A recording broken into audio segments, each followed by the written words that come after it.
ain't simple, it's a game on the board. Not just moves, but the plan you hard.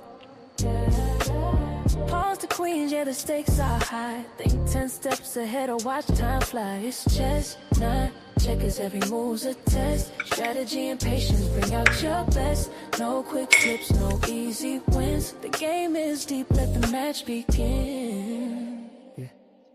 Kings and castles, they don't play fair. Nice sleep through problems like they don't care. The bishop cuts sharp through the mess you make. One wrong move and it's checkmate. So sit down, plan it, don't let it wreck ya. Welcome to the game, this ain't checkers. It's chess, not checkers. Sharpen your mind. Let's dive deep, one move at a time.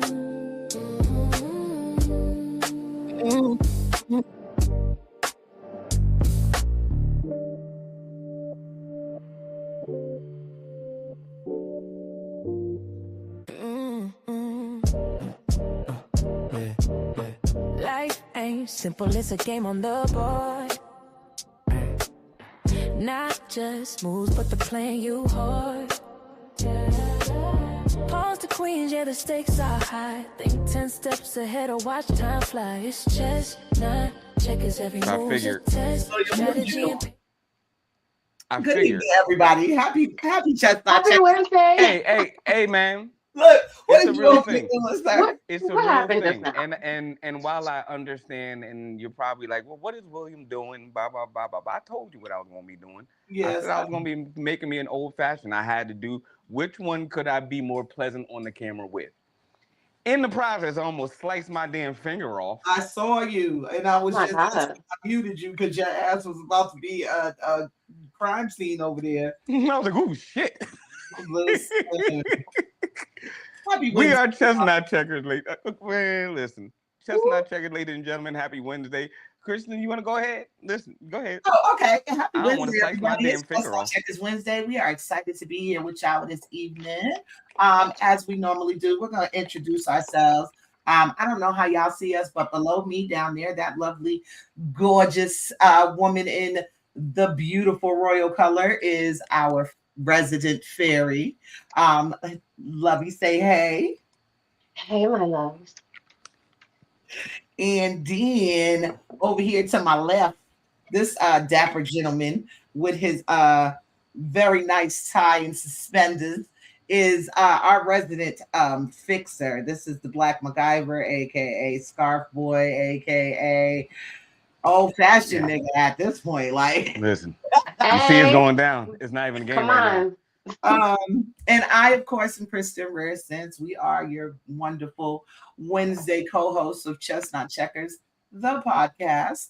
And we are here this evening to discuss some very, what I feel is something very important to the culture, to the community, and to the idea of just survival and how we move forward as a people. Because I've been watching some things, y'all, and I should have never went down this road. But this week, the fact that I've been watching American Gods again all week, this now. so Shitting. listen, hey, Christina, thanks for tuning in, love. Hey. Y'all, if you are, I'm sorry, go ahead, William. No, it was me. Oh, okay. I had everything I needed except a daggone spoon. Silly. If you are watching, please feel free to write comments. If you want to get up here and speak your piece, hit any one of us in the DMs or the Chestnut Checkers DM. Let us know. We'll send you the link. And how we doing today, y'all? Y'all check in. How we doing? It's too much stuff happening, man. Too much stuff. Donald Trump falling asleep. Oh, we're gonna get to all of that in the current events. Do you see what I'm just too much going? Yeah, I can't even get a cheap drink. Just won't do it today. Is what I'm saying. I gotta build this thing from the ground up. I'm about a third of the way done. That's how shit's been shitting out here. That's all I got. That's all I got. It's shitty though. That's what shit is. Like water is wet, shit is shitty. We gonna keep it. You know, it that's what it do. That's just what. Apparently, self-defense is murder. I mean, like, We're I getting didn't into heard it that all. as well. FIFA is in Philadelphia and niggas is rioting. They rioted. Yeah. For What? what? Because of injustices. Injustices. Injustices. So apparently, a soccer official wasn't able to get on the plane because we denied him his visa. And it's one of the head officials that's going to be officiating most of FIFA tournament. Find it quite coincidental. Wasn't me. Facts. Facts. Stuff like that I find super coincidental. Like, not in the way of like, oh, how did this happen and nobody saw? No, I mean stuff like that. Remember, was it Damon Wayne's character? He was like conspiracy, CON Conspiracy. That's how it feel right now, and that's why I feel like we at. Oh God! Here's the thing, though, because you don't have to smell it to be able to smell it for real. Like, if the whole world is a conspiracy, how do you then disregard it at this point? Like, I'm not sure what's real, what's fake, who's doing what to who, and why. I'm just watching you make an old fashioned with a knife only. Like, no, you know what? But does this thing look tasty or don't it? It do. It does.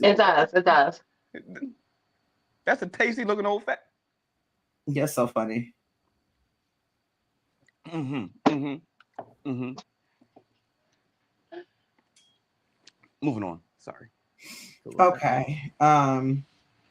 Sorry, y'all. As usual, I am doing way too much because I'm trying to share the link and do. We gotta keep folks here with us, and I love y'all so much for just tuning in every Wednesday. We are gonna hop right into these current events if y'all are cool with that. I'm ready for the current events. I'm ready to talk about the shittery that's been going on. Okay, so first things first, I'm gonna do have something an opinion today. Very rarely do. I'm starting current events with a video. Y'all ready? Because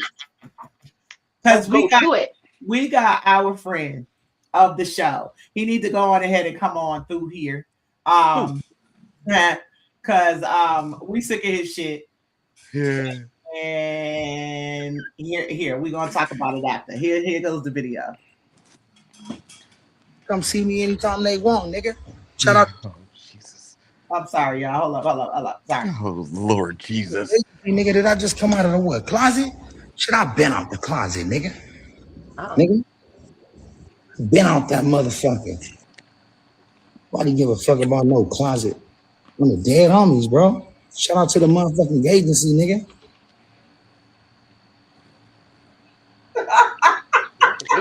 I didn't hear the last part until just now. Shout out to the motherfucking agency. Yeah, the agency. That's crazy work. Not the agency. Hello. It's not surprising, but Ray, what you doing now, man? No. First of all, secondly, can we just keep pressing on how therapy and being medicated is so needed in the world?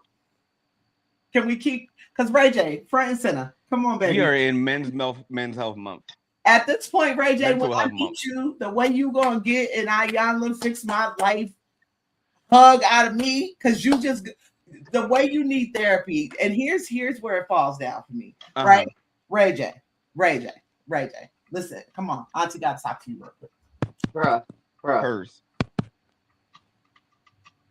Please just come out and say that you was raped as a teenager by Whitney Houston. I understand that you don't want to fuck up her legacy, but the fact that you're holding these secrets about what was done to you as a child in Hollywood and in the music industry is part of why we see what we see today. I knew he was gonna go hammerhead, but we all heard the rumors back in the day. William, not gonna do that.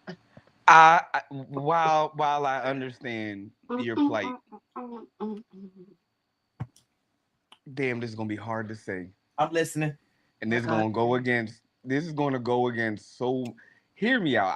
I'm a byproduct of being birthed in the 80s, grew up in the 90s. My philosophies are different. They're much changed as I've gotten older. Would I want my son to experience what I've experienced in my life? Absolutely not. Wait a minute. Shit's about to get heavy. Mm-hmm. Mm-hmm.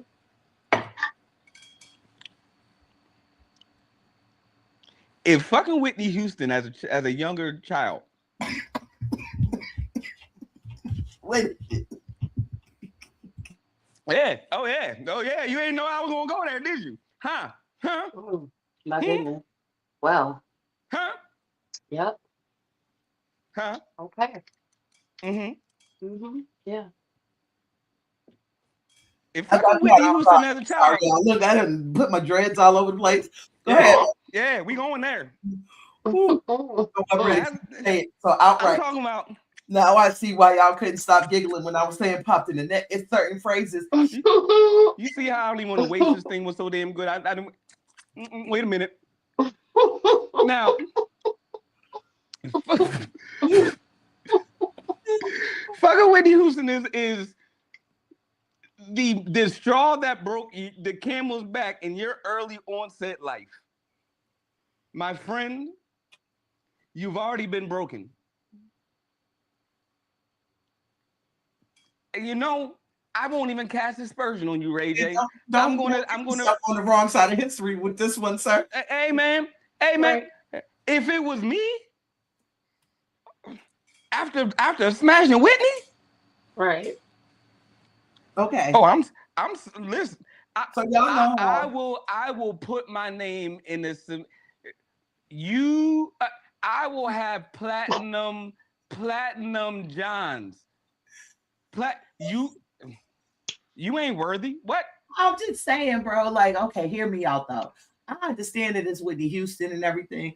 I do feel like he was like, okay, as the youngest in my household, I was oftentimes pawned off on my older cousins because I don't have older siblings. Sure. Like, I was the reason why they Whitney was gonna Houston. stay out of trouble. And Yeah. they was the reason why I could get up from under my nana for a few hours while they was out and about at the movies or whatever. Sure. However, in doing so, I was motherfucking traumatized by the fucking she had like this linen chest that sat across the entire back. So y'all know in the hood, nobody's stairs go straight up in the hood. You got like 8 Absolutely. and then a Right. and then 8 Mm-hmm. right? Right. So that's how my stairs in my house was set up as a kid. But at the top, at the landing, there was like this wooden coffin, for lack of a better word, and you flip the motherfucking lid up, and there's all kind of sheets and shit. That was where. Right. So I'll never forget this shit. I go with my cousins and them. I was forced. They was forced. They went to go see. I think it was a vampire movie, but it was it was like a corny one. I think it was Jim Carrey's first movie. Like it was a corny vampire movie, but it was the first time in my lifetime that I had been introduced to vampires. Okay. Right. So they paid for my child's ticket in to Lion King. And then I had to go sit and watch vampires. Like I was completely disgusted with life.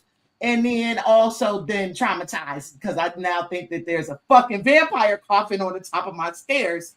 Oh no. Now I'm scared to go up and down the stairs by myself.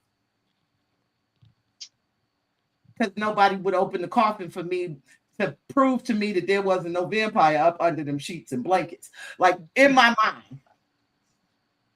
When I tell you I was asleep that summer. Because I talk to you. Next. Shit like that. So what I feel like happened to Ray J is exactly that. Brandy, you got to take your little brother. The more I talk to you, I'm just like, oh, this poor little thing. Knowing that you're taller than me, like, first of all, I'm like, this poor little thing. He always swears I'm just this little teeny tiny lady. I just want to be like, come here. Sit on my palm. Sit on my palm. It's crazy. So many reasons. Listen. Yeah, Ray J came out the closet is gay. Castanet's reaction when Ray J tried to hop in the shower with him is now very, very much so founded in fact. Lil Sammy sucker punching that nigga too. Correct, very much so grounded in fact, because I'm sure Ray J said some slick, nasty shit in this nigga ear. He did. Don't get it twisted. We all knew Ray J was a little heavy since he threatened Fabulous Booty Hole on live radio. Let's just start here. But Ray J, I just, you're spiraling, baby. And it's at least when Kanye is spiraling almost outwardly. Like he just talk a lot of shit about the people around him, and then he go get back on his meds, and we all right for a few months. I can't even put them two in the same comparison. What Ray J's doing and he's going through right now is it. Monica did the one thing that we all should do. Take his phone. Thank you, Monica. Monica took his phone and was like, "You ain't getting your phone back till after this concert because you acting up." He need one of them. He need a grown ass mama woman that I'm That's trying what I to said. I just need to meet him. I'm being now. Hear me out because this is gonna sound crazy. I've been on edge. I've been on edge this week. Y'all started it, not you, and yeah, especially you. Remember that? It's not y'all. It's the world acting a slam fool out here. Slam damn fool. He need a woman he need a baby D that can cook, clean, and regulate all his shit. And in case he brolic, she got enough hands to stone him. Yeah. So I'm dead serious. We're not sleeping together. I'm here to make sure that the last few years of your life mean well to the world. That's what they're there for. Let me just say that before I dreadlocked my hair the first time, when I still had my good afro back in the day, you remember, boo? We remember. That's what they used to call me in the hood. We ain't gonna talk about it no more on here. I get it. They used to call me baby. The more you talk about stuff, though, I see you as like it's not even baby D anymore. I'm like, come here, just baby. Baby. Come here. Oh wow. But no, he needs somebody that uses the old. For a second. On what? So I think that William is going through what I go through in relationships. Like there's so much people think I'm masculine and aggressive and because of how I have had to carry myself over the years. Oh yeah. Let's talk about that. You know what I'm saying? Like I never knew my father. And I didn't, first of all, so that's why that shit is hilarious because and I really want. I just want the fans and the people to understand that I am a whole soft lady over here. Such a fucking lady, as a Gail Divins used to say. Like, listen, I may steal something, but it's just because I'm traumatized too. But I've been. Did you say you make squeaky sounds? Sometimes. But that's what you said. There's nothing wrong with that. I just wasn't ready to hear it. I do make squeaky sounds. Like I'm a little toy for real. Like squeeze me and I'm. It's real fun. You're not gonna be like this. Get off me, nigga. I would love to have Ray J. No, I'm not gonna be like that. First of all, I'm just bypassing that completely. But I would love to have the opportunity to work with someone like Ray J. Yeah. Boo and I have been talking about it for almost a year now. We need to go on ahead and do what the fuck we were supposed to be did. Right. But we wanted to start doing a thing called Honesty Rehab, where it really is just taking a look at what's real. And they tell us be delusional, fake it till you make it. And this just seems to be the way of the world now, where nobody is fucking honest about who they are and what they do and how they move, where it's important. Where it's not important, y'all are all up front, everything on Front Street. I'm mildly entertained by this concept here. Okay. Is it like more of like a if I were to like hypothetically invest, is it like a rehab and nigga services? It is that No, because I like niggas. I prefer niggas over black people, honestly. No. And I'm not saying rehab as in like don't make them not a nigga. Because I think that, excuse me, even me, I had to pay for etiquette. But there's this nigga in me. Well, see, here's the thing. I think that it's just in general male and female niggas. Right on my chest. Look, male and female niggas. Let me just say that. Okay, right. Okay. And unisex.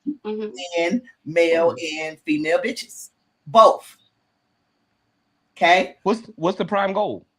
The prime goal is to get people to live from a honesty-centric space. To see, okay, so perspective is based on what's actually in front of you. The stuff over there looks smaller because it's further away. But now perspective is based on imagination. So y'all ain't even seeing the shit in front of you. To a goal that's not even actually there. And it's the attempt to help people go past that. Right, come out of delusion. So do you remember that video? And I think we had a discussion on it a little while ago, maybe a season ago. It was when Jonathan Majors, he was introduced as a comeback man of the year award. And Ayana fixed I said Ayana fixed my life. Like fixed my life is that's her last name. A Portuguese fucking that's last her name. Last name. That like, is her last name. It is not Ayana fixed my life. Right. That is her last name. Remember Ayana Van Zandt was the one that introduced him to the award. Fixed my life. So I remember I had explained that video to a certain person, and I had to like really explain the nuances of why, or not even why, or what the significance of why Jonathan Majors felt that safe and comfortable, and it wasn't a spectacle. Although he's an actor, and he can portray many caricatures, much a realistic one if you pay attention. But there was something symbolizing about being redeemed and being welcomed. And I remember saying this to you before. Men have this responsibility and an obligation in this society now to be welcomed into a home, or what we would say a safe space. And it's one thing to get the validation from your partner, but it is something completely different to get the validation of the elders. Correct. And some people may not look at Ayana, no matter how you may view this person. What I will say about her is, do I agree with everything she does? No, I don't. But what I will say is that is her intent to do good by people there? Yes. Yes. To bring them to a more holistic state? Yes. Do I agree with all her methods? No. But that moment validated for me what it means to have a reverence for the elders, and what it means to have a self-awareness, but still need validation from your predecessors. Right. Yeah. Those who paved the way to get that sign of approval, like, yeah, you made a mistake, but everything's all right. Versus go ahead, baby. I'm sorry. Nah, I mean, I'm saying versus the latter. Yeah, you're talking about Diddy and R. Kelly. It's also in my mind, like, yes, you do need validation from the elders, and that was a great example of a moment for that. I do also feel like Kai Cenat, Kevin Hart is another valuation of what William is talking about, where it's not always male to female. It's really about taking a moment to look up to the elders. Like, I think that's one thing that's missing in hip hop now, is the reverence for those who open the doors for you to be out here saying nothing. You know what I'm saying? Like, right. The idea that Ray J is coming out as gay is great. Good for you. I'm going to say you're bi, sir, unless you just completely off women now, but we will get to all the letters of that alphabet when I see you. That's a not when I see you. But yeah, the reality of the strength in him finally just, and so blatantly and almost comedically being like, yeah, the gaugency that's going in my vocabulary now. Like, he is now changed the lexicon by just being himself. So I think that all of us do need a bit more of that authentically me shit. I know it sounds weird, but the moment, lead with that. I know it sounds weird, but I think that we as a people, we're talking about strength today as a topic as well. I think there is strength in just understanding that you can only be you. You need to be the best you, and you cannot be anybody else just by cellular makeup. And so he is authentically Ray J. This is part of the reason why he has basically a weekly slot on our show. He just need to come and say some shit real quick. Right, come on, I'm not ready. Listen, I'm not ready. You, Ray J, Jaguar, right, and Orlando Brown and Charleston White. I want all of them on here. Like, let's go. Look, but we can't pay y'all, so stay where you at. Look, y'all can get that $5 a month on my PayPal. See, let's clear it off with you in about 7 years. Cash boost. You know what I'm saying? Like cash boost for you $5 every month. Did you say Insta Cash? Yeah, but the fact that I got it. I got it. Yeah. That turquoise makes me matters. I wanted to start because it's a lot of heavy stuff and this is a heavy topic. So I wanted to start with Ray J to kind of like give us a moment to breathe before we get into this because we're going to need to remember this moment. Okay. The Gaza Strip is basically destroyed. There's maybe 15 buildings left standing. Anybody that is alive has had to leave the area, which was the intention in the first place.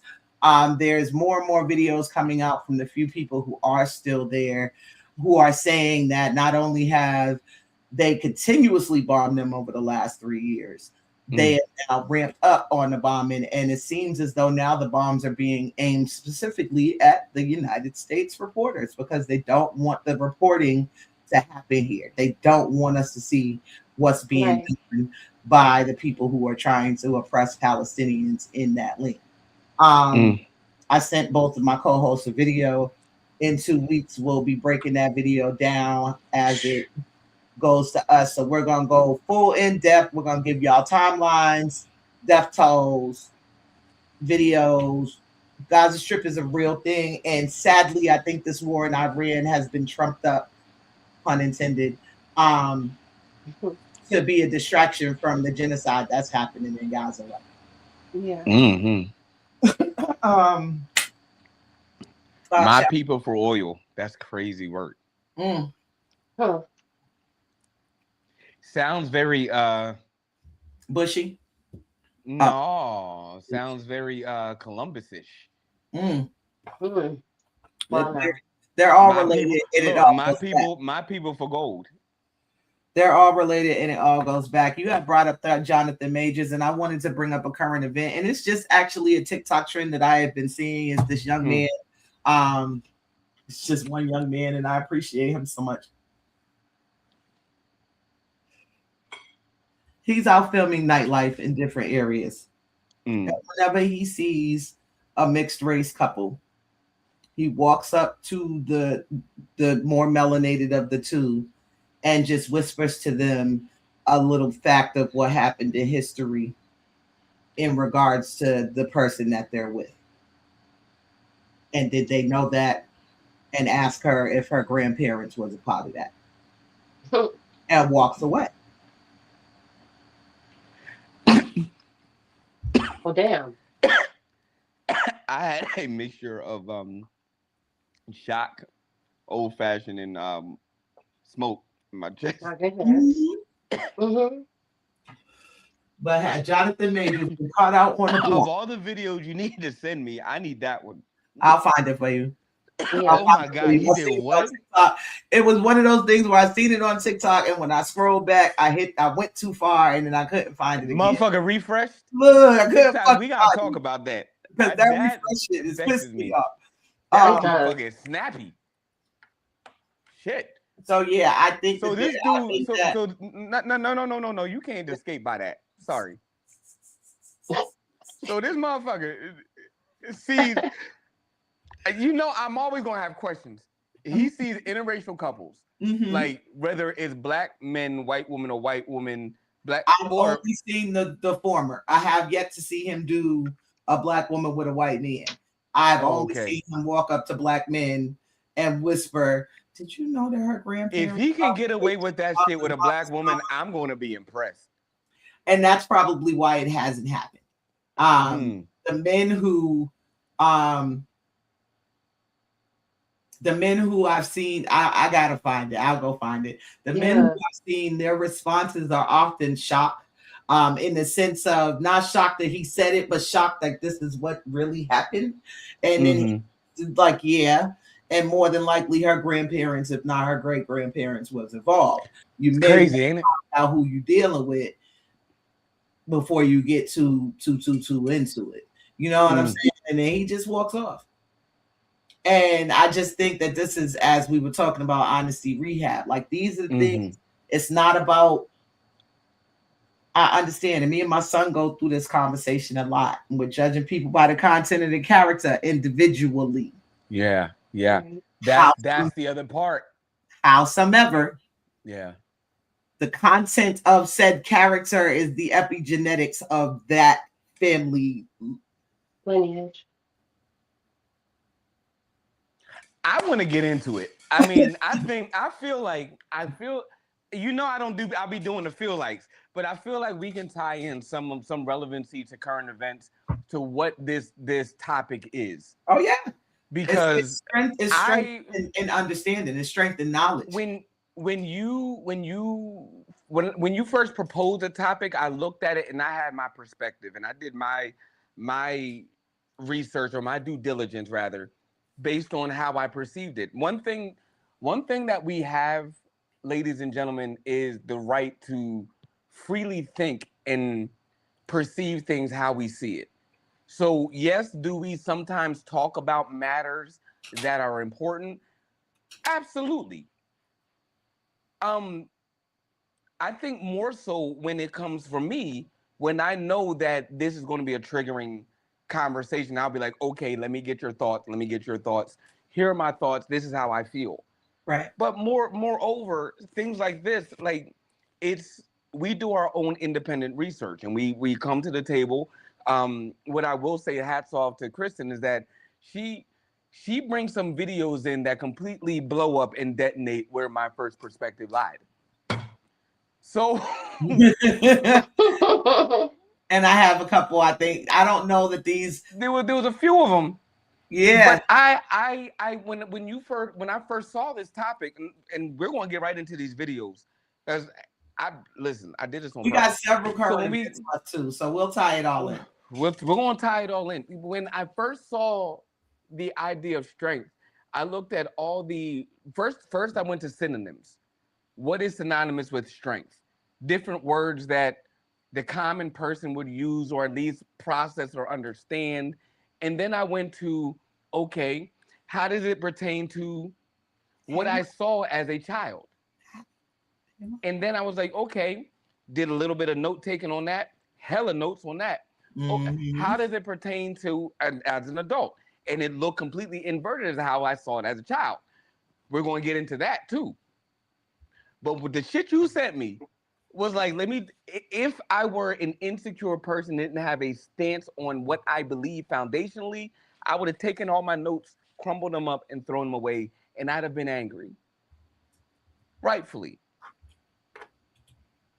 I would have just been angry. However, I do understand that there is a balance here. So a philosophy that I do carry, and we're going to get into these videos, is the greatest strength is the acknowledgement of one's weakness. Okay. So the first video I want to show then is actually a current events video. Down here near Atlanta. And there have been several what I'm calling melanated slayings. It seems as though Black women are being targeted. They are being targeted more and more helpless in demographic. I'll put it like that. Younger or older, very much so seeming alone, so on and so forth. And this video struck me because I've been saying it for weeks now. We are not angry enough. We're not angry enough. And trigger warning, please, to anybody. I'm not trying to trigger things. However, we do need to understand what it is we're dealing with when we say that people are being stabbed or attacked, because a lot of the current events stories this week have been about stabbings. Well, Y'all niggas not mad enough, bro. 66-year-old woman staring 18 to 20 times, nigga. 18 to 20 times. 1, 2, 3, 4, 10, 20 times, nigga.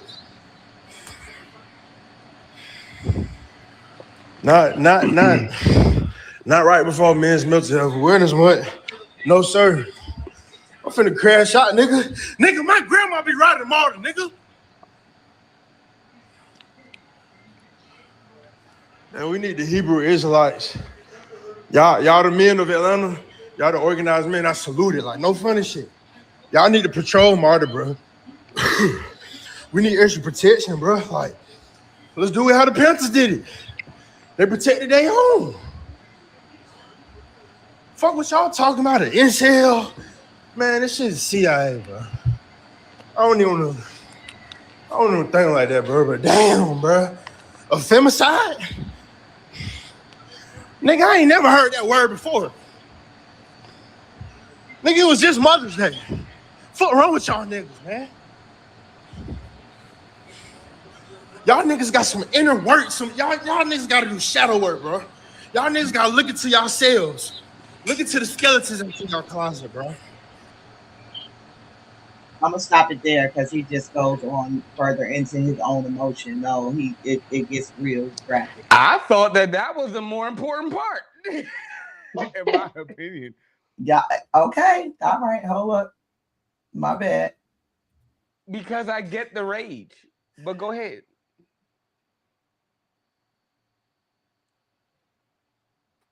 And you want to blame him next, motherfucker?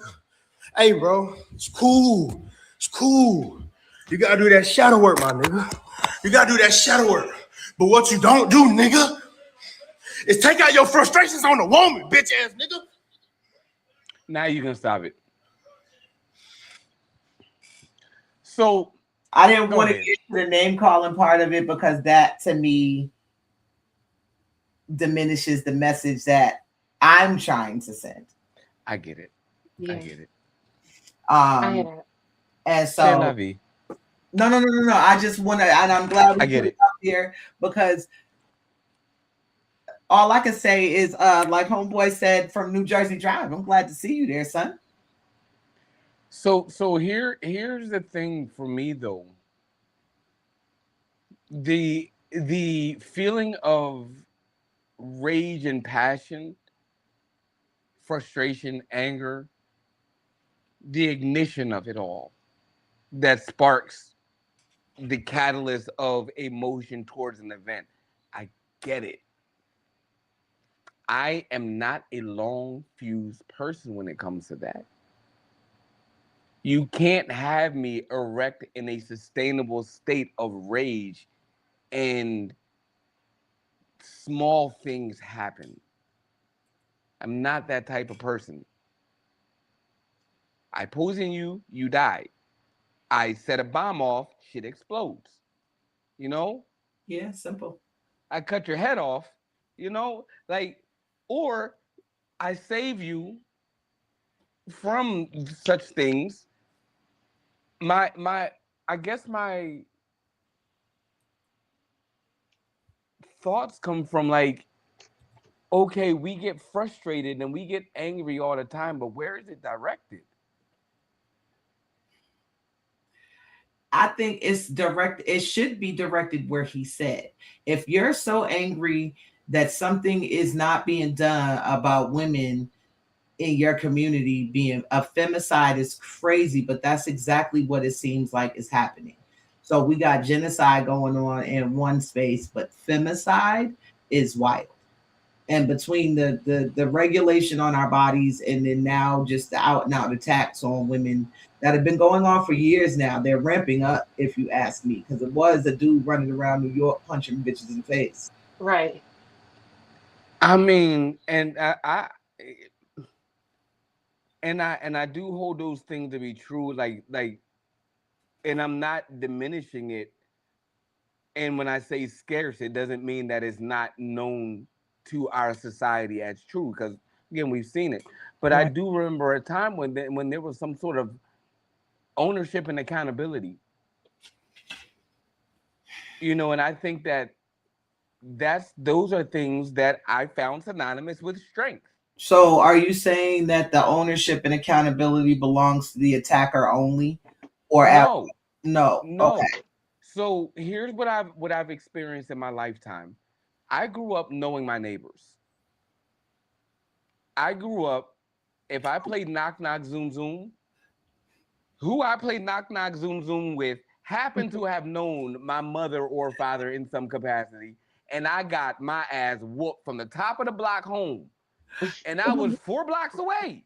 It took me so long to figure out what the fuck knock knock zoom zoom is. I caught up, but I'm here now. Go ahead. What is it called? Doorbell Daisy? Some shit that people used to say. Ding dong, ding Ding dong dong ditch. Ding dong dash. Yeah, ding Yeah. dong dash, ding dong ditch. Ding dong ditch. So neighborhoods were like vast, and it was almost like, dare we say, in Eden when I grew up. Was it perfect? No. We had a crackhead in our community too, in our Eden. But what I did know was my community and my neighbors. And when somebody celebrated, we all were there to celebrate. We knew about the rec center, the Carver Center. We had George Washington. Y'all, you may have had a rec center. Mm-hmm. You may have had a rec center. Y'all in the chats may have had a rec center. But everybody in the rec center had a certain reverence for what that rec center meant to the community. Okay. Right. Let me ask y'all this now. Fuck is y'all rec center? There isn't none no more. Exactly.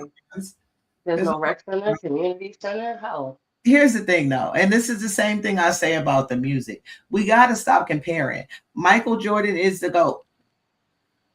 LeBron James is also the GOAT. It's two very separate things. Sure. You know what I'm saying? In my mind, 2000 stopped the old GOAT era. There's no playing like that no more after 2000. So it's a whole different game. You get a whole different GOAT.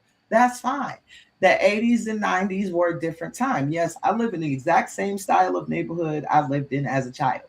I know two of my neighbors, whereas my childhood experience was exactly what you said, but here's the difference. Things like the Menendez brothers and OJ and what the fuck was the lady that pushed the car in the water with the kids in it? Like shit like that was news because we had never heard of anybody even thinking to do no wild shit. Every day it's a school shooting. Down by the lake. Right. But it's a different time. It's not a but. Everybody, because then you're connected to people in a certain way that may not be good. You don't know who the fuck is making meth in their basement for real. It's not a but, because I agree with what you're saying. However, am I not my brother's keeper? This is where I'm understanding where you're coming from. Are you though? Where no, hear me out, because this is about ownership and accountability here. I didn't learn about what ownership and responsibility was until I heard it from the ears or the voice of a woman.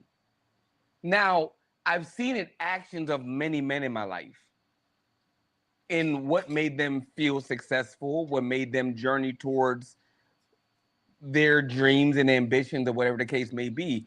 But the monitored, dare you say, manual or instructions on what, not necessarily what to look out for, but your target points. I didn't know that until I talked to a woman.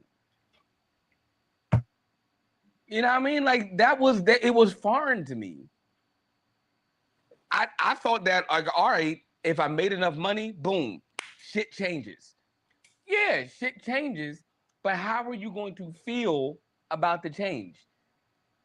I never cared about how I'd feel about the change. I wanted it to change because I thought that it changing would make me feel better. Yeah. Howsoever.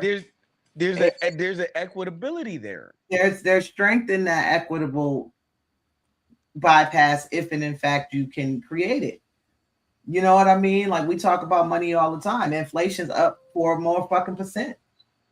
Meanwhile, they just passed the fucking bill in the House of Representatives spending 70 more billion on surveillance, intelligence, and border patrols. So to your point though, and to your point, you said something and it had nothing to do with the point you made, but you said something very clear. No comparison. Correct. And that was the point. We're in a society right now where I can't speak for all, and I'm talking about all men, culturally, all men. I can speak for those that were intentionally indignified,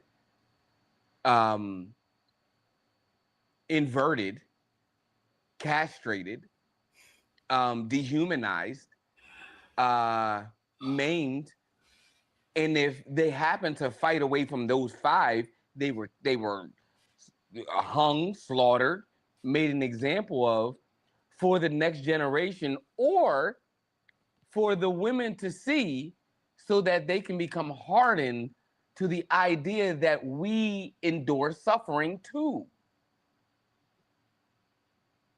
That it's and here's my research. There's a difference between strength and stronghold. We live in a society where we operate in stronghold. There's no strength here. We're brittle. Each and every one of us. You'll kill me for a word that I say to you. Remember, you compared what sticks and stones may break my bones, but names will never hurt me. When did we learn that? In kindergarten early. Did it change? Yeah. No, it didn't. Sure it did. We've changed. No. And maybe I haven't changed. That's my point. That's my matter. In that sense, I'm disappointed in you words was always more hurtful than the whooping. So as a child, even those words of just if anger or disgust or whatever I did wrong always hurt me worse. So maybe that's just the way I'm built. But yeah, I never believed that sticks. And while I understand, and I completely agree, where disrespect, disorientation, disenfranchisement, disappointment, those things divide me, what I know to be true about how I feel versus how you're making me feel. That makes that very black and white with very little margin. I agree with you 100%. But if somebody called you ugly, how did you see what I'm saying? Wow. And this is where we become. I'm not arrogant. I'm just laughing because that like society has called us arrogant because we are conditioned to that premise. My thing is, I'm a firm believer that beauty is in the eye of the beholder. So if you feel like I'm ugly, good for you. Right. Like fuck on, like you know. Oh well. You know what I mean? Like, and if somebody called you poor, or somebody called you this, or somebody called you that, those things don't hurt me. Now, what does hurt me, as far as words are concerned, are when you take what my trust is in you and you make it known to the world when it was supposed to be sacred. Now, those aren't just words. That's something completely different. You're a coward for that. Right. That's betrayal. And that's a whole different conversation that we deal with, which I understand the words could, in fact, not just hurt you, but maim and kill you.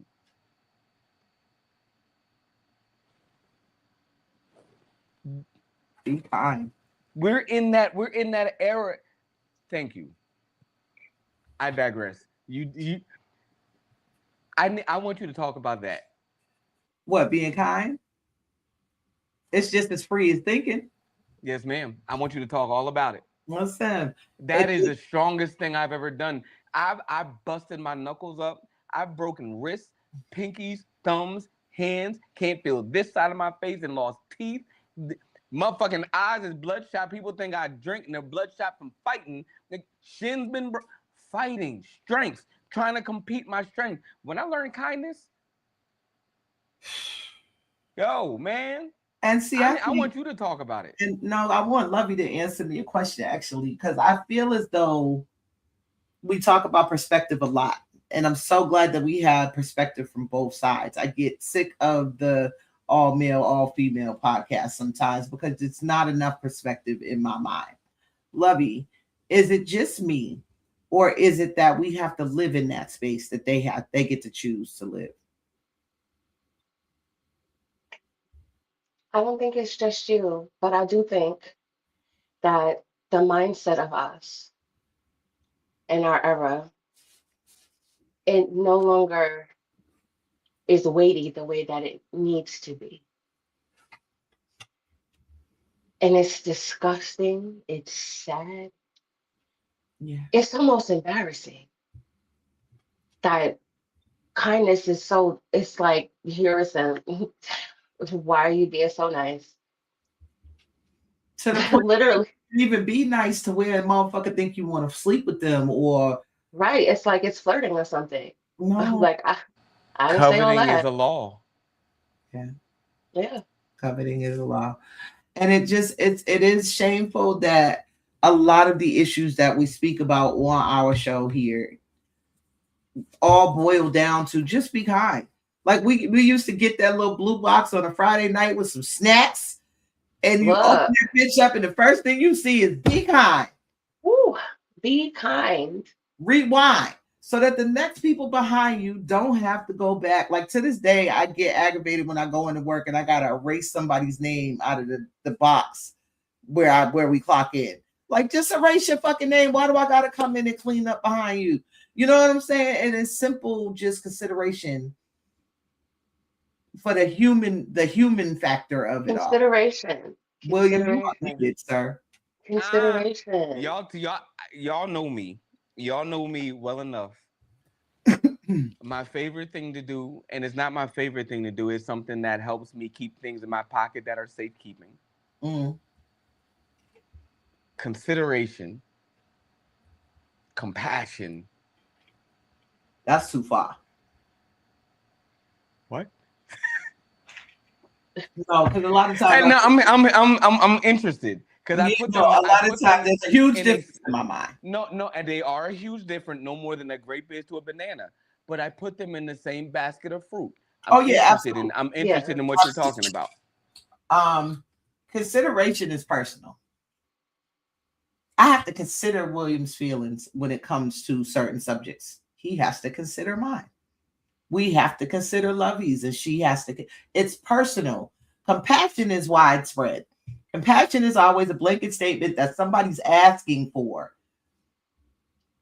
And so I don't always have a lot of compassion for certain groups and things. And I can have compassion for a story. I can have compassion for a circumstance. But compassion for a person is actually pity.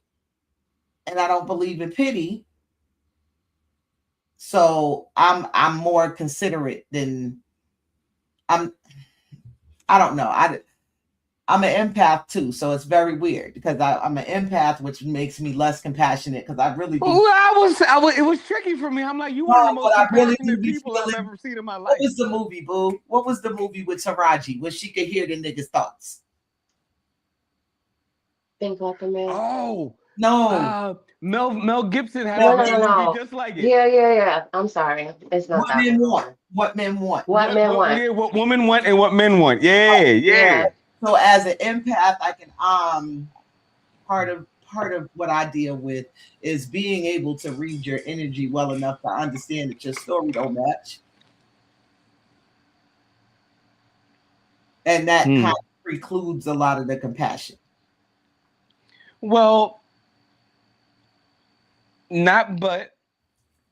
it does it? So let me ask you this, and let me put it that way. Do you withhold your compassion? No. If it's available, it's for you. Because it's gonna come where it's wanted It's gonna come naturally. Correct. So you withhold it like a dam. No. It flows freely. It just doesn't flow every which direction. I don't have no compassion for what's behind us.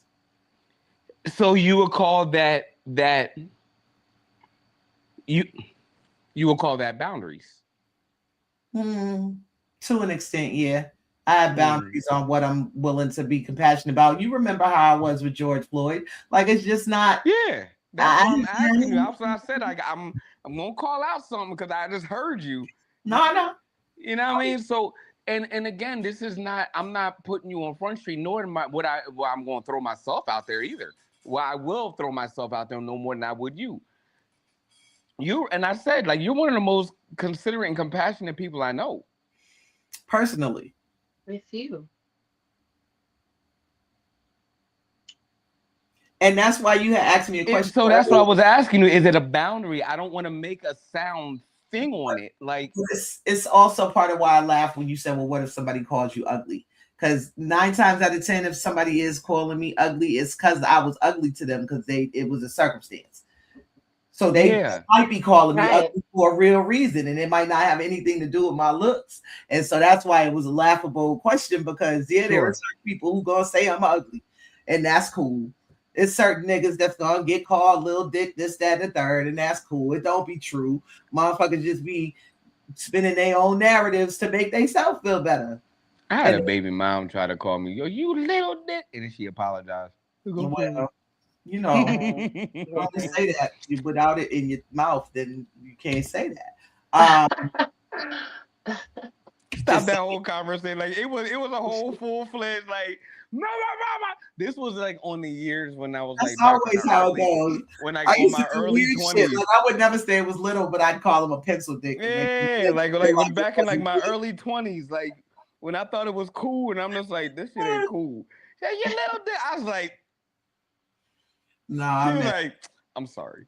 So again, like we just be saying shit sometimes, but this is why compassion ain't always.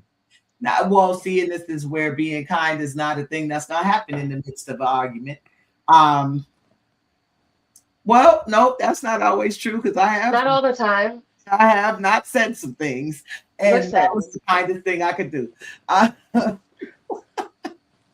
Facts. You know, while we're having a quick moment, the NBA Finals is happening at the same time. About them? So we got balls flying at people's faces left and right. The Knicks is up by 1. I believe it's 2-1 at this point in time. Can I just that my relationship with New York fans is already just very, very tenuous. I love my people from New York, but them fans, I literally had a New York fan stalk me and my ex around I was pregnant too, stalk us around the supermarket because I had on some fucking Boston shit. Listen, they mad. They was jumping the refs in the fucking parking lot mad. Y'all was beating up everybody. Y'all beat up a horse. What's up with your people, boo? What did the horse do?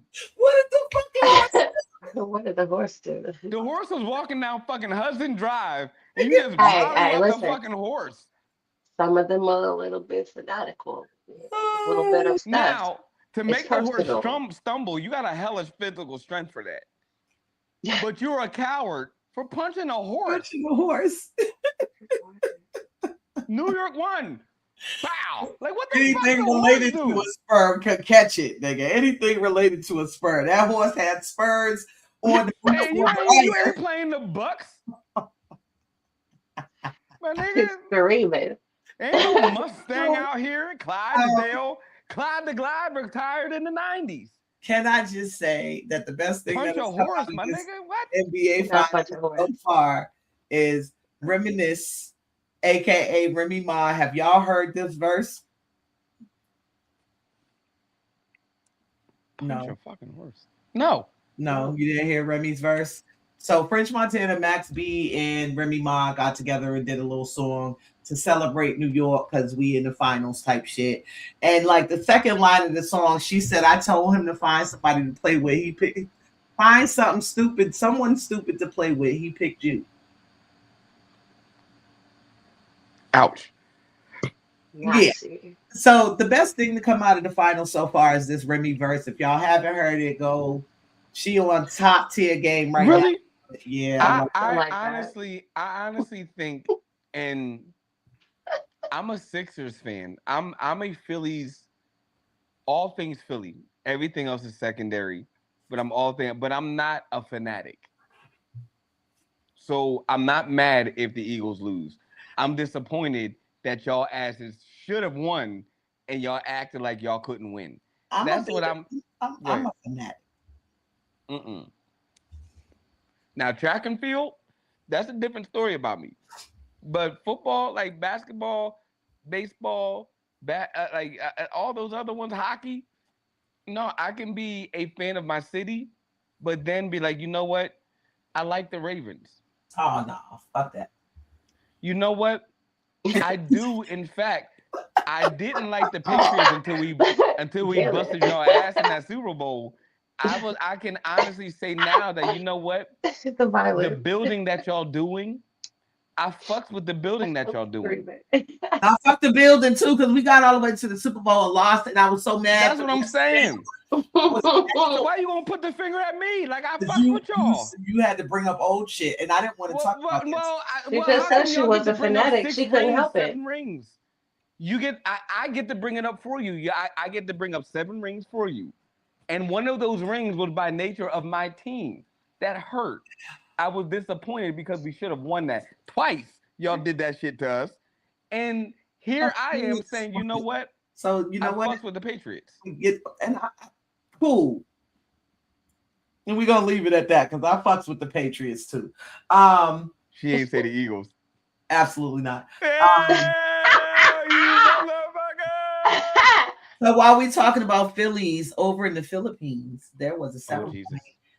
8 magnitude. Did you hear about that shit? Yeah, they had a 7.8 magnitude earthquake just offshore the Philippines that killed 40 people a Oh my couple of God. days ago. And they're still, of course, searching for more, worried about tidal waves, et cetera, et cetera. So if you got people over You there, got Hawaii looking at y'all like, all right now. Mhm. because that was pretty big. It And was it could, bad. it could That's a very nasty much one. so affect the western coasts of the Hawaiian Islands, if and in fact there are. This seemed to be the pre-earthquake. What's it called? The pre-quake. The Hmm. tremors beforehand. The tremor. There was no tremors before this earthquake. This is the pre. This is what they're saying. The pun. So, oh God, Precursor. Yeah. I hate the fact that we were brought up in the way we were brought up because we about to really die. Did you see the? It's your boo, Kristen, Neil deGrasse Tyson, and Shannon Sharp. You No, saw the whole I interview. refuse to go and watch it. Shannon Sharp irks my nerves so bad I won't be able to Mm-mm. watch my baby. I think feel Because he's believe and dare I say no that you would enjoy that specific interview. And why am I bringing it up as a correlation to strength? It's because again, this gentleman, and I think it's kind of wild how you're just like, whoo, I love me some Neil deGrasse Tyson. I But do. his strength doesn't rest in what we observe as we were growing up, as far as hood style shit. Well, his strength is in his mind, That nigga and from the he's able to really explain shit in a way that's he's the kid that recreational. asked why and then It's went and find out. right. And as Exactly. we got older, we appreciate the older people that, when we were kids, they asked why because we didn't appreciate them then. Yeah. And the strength that he Right. carries is like he's informative and he doesn't what I like about his voice, I'm a texture person. Pause. Mm. Mm. He He has a great You voice. saw me catch it early. I does know. so. Pause. He has a But great and I can tell from like somebody can tell from me if I am a person that uses a lot of vocal amplification out of my voice. You can tell by the way I speak. I have hollered a lot. I have screamed a lot, and I've screamed over probably hundreds of people. Are right? Yeah. That man's vocal tone is about as purely innocent, but it carries so much strength and weight. Because I love him. It's not because you love him. Yeah, and that's the shit. You see what the fuck? That's why my voice is the fuck the way it is. It's shit like that got my voice going from baritone to sounding like motherfucking Whitney Houston. Because I love him. Like, it ain't fucking because you love him. What the fuck do you... What? He does it for me, William. Calm down. Honesty Rehab on the way. Y'all look out for it. It's coming. Pay attention. But in sidebar, did y'all... Rehab, obviously. Did you see the softness that just came... Did you see the softness that just came from these... Because I love him. Like, Michael Jackson couldn't have been That whisper getting strong. Y'all hear my baby? Look at her. Oh God, because he's just so nice and he's so smart, and he has a lot of bass in his voice for his voice not to sound deep, which is really weird. And he might be an alien, but that would be fine with me because he just knows way too much about the world. And I feel like he would make jokes that would go over my head, and I don't find too many people that could do that. So I'm so happy if we get together. And there's a strength in that. And that's what I was reasoning with. And back to that original video, and we got how many? Like 2 or 3 more videos, right? 3. And I want to play them. It's tied in with the current event, but it also is, we're going to tie it in with the idea of strength. So do you want to go forward to the next video? Real quick. Okay. Real quick. The strength idea, and I guess when I was younger, all about, this is tying them in. The strength when I was younger, as far as the physical nature, I took very seriously. I still do now, but the mental capacity in my 30s, I took very seriously. Now it's the balance of the two and being able to implement another discourse is the balance now. And I think that that's the greatest strength, is understanding the natural balance of my mind, body, and spirit and what's appropriate at the appropriate time. So William, I think that that's the absolution of what strength is to me. Okay. And Boo, so, what would your absolute... Like Williams is balance. It's balance of all of his parts. That's his idea of strength. What is your idea of what strength looks like?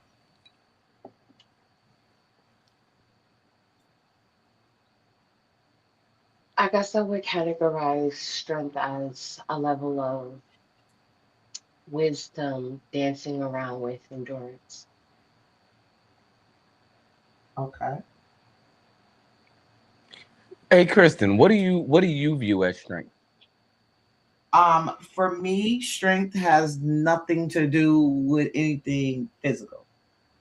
It is spiritually strong. And I think that just comes from the fact that I feel like the spirit is the eternal thing. So in my mind, purpose became the idea of making sure that my whatever's going on into the next thing is prepared for its purpose. So my physical strength wasn't always, and I mean, I've always been strong athletically, but it wasn't always the most paramount thing in my mind. It was more so a spiritual strength that oftentimes people confuse for a lack of spiritual anything, which is very weird. And we'll get back to irony. I'm ready for it. Let's go. Next video. I knew you were into it. Let's go.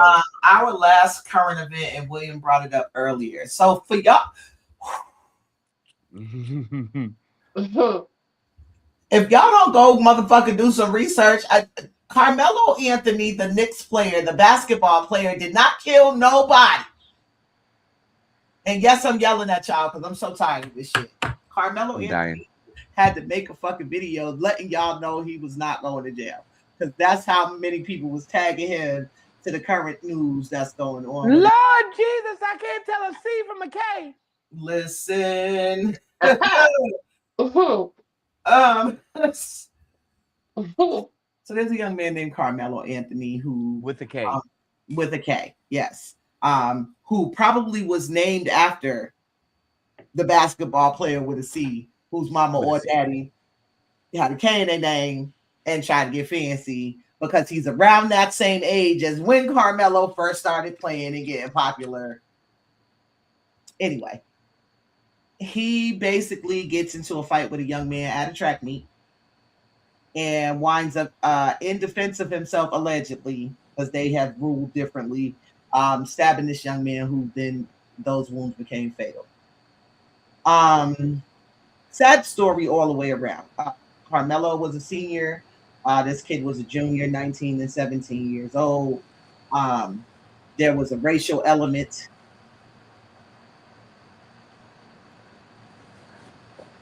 I need a moment. I'm sorry. There was a racial element. I'm so sorry. I just needed a second. There was a racial element involved, but I think the more pressing or current of the event is basically how the trial happened. This young man got 35 years. 35 fucking years for self-defense at 19 years old. He will not see outside. He does not have the possibility of parole, which means he does not see outside of a jail until he is 54 years old. At which point, if he makes it to that point without incurring any more charges while in there, that young man basically spent his whole life in jail. Just as he was about to graduate.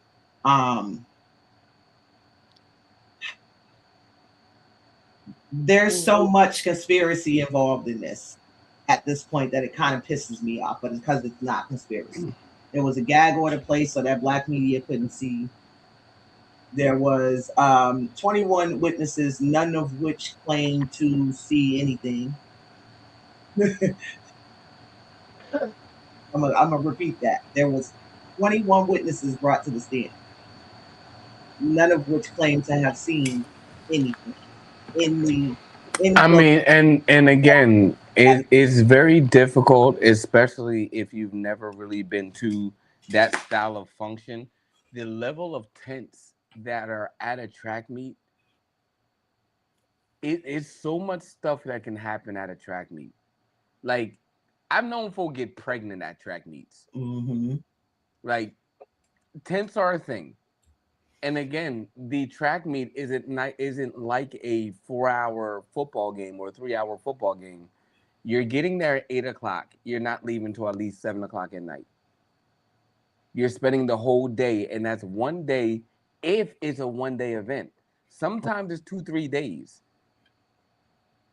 So allegedly there was tension leading up to this event due to a racial slur that was given to the young man who defended himself against, at that time, 2 young men. They jumped him in school about a week prior. They basically made a case saying that he didn't know the man. He didn't know the young dude. Carmelo didn't know. I forget the boy's name. Carmelo didn't know the person he stabbed. He just was out here stabbing people. That's the case that was presented to the court, which is why this young man got 35 years. I don't know if those witnesses were paid off. I don't know if that jury was, but you got an all-white jury with a black kid in a white county doing things at a white event. No pun intended. Right. Track is white. At one of the highest daggone, one of the major cities that are notarized for the death penalty and are charging high crimes for murder. This young man like this city don't play. They got prisons on they got more prisons than they have churches and schools. 28 in that city. 28 prisons in that city. That's crazy. Right. So it brings to mind a lot of questions. I'm going to share the video now. This young man just expounding on some of the feelings that are happening around this case right now. Should have never defended himself, apparently, huh? He's supposed to just took that ass whooping and been a passive, docile being the way that Malcolm X told us they want us to be. This country has always believed since emancipation, the only good Negro is a dead Negro, and that's the reason why he's getting punished. How dare you stand up for yourself and your humanity and not fall into your place? Because boy, you should know better. Between Cyrus, Carmelo, Latasha Harlins, you see that black people are so criminalized, it even follows us in death. You can justify your victimization because I was in fear for my life, or you can say that you caused the victim because you went here and criminal. So think about the collective mourning that's going on for black folks in this country right now. We still processing the not guilty verdict for Rich Chapel. And now we got to sit here and think about this guilty verdict for Carmelo Anthony. And none of us was surprised. None of us was surprised. As a matter of fact, based off of who was on the jury and how fast the trial went, we knew the verdict was going to be good. When I was in college, I learned in philosophy that the law in this country is good at justifying black death and criminalizing black resistance. And that's what we didn't see in both of these little cases in what, a couple of days? Carmelo Anthony should have never defended himself, apparently, huh? He's supposed to. And immediately when the lawyer saw the jury, it should have been deemed a mistrial. Yep. Mm-hmm. And one thing that I am thankful for from going through a lot of the shit that I went through is we're talking about strengths and weaknesses. I was probably at the lowest point, and the person that could have judged me for where I was at my lowest point gave me an opportunity to learn because he saw something good, right? He saw a strength that I carried that even in the court system, when I was being tried for a situation that I felt was kind of unjust in the beginning, my own representation, because my lawyer bailed on me, tried or represented myself. And he was like, you know what? I'm curious about your understanding of. So I was introduced to scholastic lawyer or law, where they give you a pre-law exam, where you get to do a pre-trial of the bar. Right. And what I've learned about law is that the motherfucking society doesn't understand shit, not only about literacy, but and literacy is probably the greatest strength you can have other than your fists, if not greater. The more, because your fist can only get callous to a certain point. Coming from a person who fights to a woman who fights, your fist can only become as hard as the object that is hitting. Correct? Yep. Right. How far does knowledge go? How far does knowledge go? See, and we've been hearing this cliche since we're young. Knowledge is power. Strength and power to me are interchangeable. A lot of the times people don't understand what strength looks like because they've never had power. And this is just another example of that. We do not have power in our legal system. You know what my takeaway from this whole situation? No, listen. Go ahead. You know what my takeaway from this whole situation is? Black people, stop skipping jury duty. Go the fuck out here and be strong in them jury seats for your brothers and sisters, because we need those voices in that room. Because this is how they're getting us for real. If they can't get us, they're gonna throw us in jail if we're not there to stand up for each other. Like, representation matters, and like we say, there's strength in numbers. Even if you don't say anything, you represent a body that agrees that although the crime and what I don't agree with life taking life, right? Unjustly. I gotta emphasize that. The just issue is the issue. No, it's not. It's not just. It's unjust. So again, if you take a life, don't be surprised. And that's unjust. So when you feel threatened that your life is being compromised, then I believe that there should be a fair grounds as to what makes your life deemed compromised. I mean, why is it that a cop can get off and go right back to work the next day by saying I was in fear of my life, but a young man gets 35 years for saying the same thing. Well, because we talk about fraternity at that point. And again, there's strength in numbers. But it's a fraternity of you know, No, it's a paternity of mayonnaise marauders, bro. It's a paternity. no. So while I understand what you're saying, let's look at the main point here. There's a strength in numbers. Mm-hmm. And while there's a strength in numbers, you're looking at 60 to 13. Right. So the strength in numbers, yes. This is why I'm very, very staunch on equity versus equality. But okay. Although there is a reference of numbers of equitable or equality reference, their ratio far surpasses ours.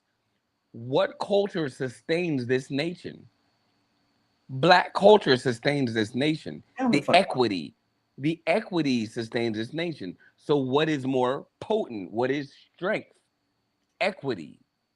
Equality we can deal with as a terms of a bridge of camaraderie. Okay, so I'm not even going to discuss equality at this point, Sure. because I'm not going to sit here and act like we equals. There's absolutely no way. And yes, this is the We're one not. time. No, this is the one time where I'm going to say I'm naturally better than someone, and it has nothing to do with the color of my skin. It has everything to do with the content of my character. I would never throw somebody's life away without examining all of the facts. Well, I and again, allow a murderer to go free just because they wear a certain uniform.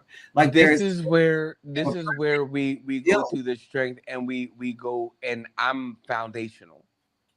Although, am I human? 100%. Am I foundational? 100%. Which means that this human misses the mark. However, I will abide to the standard. Thank you. I'll abide to the standard. And even when I'm wrong as source to the standard.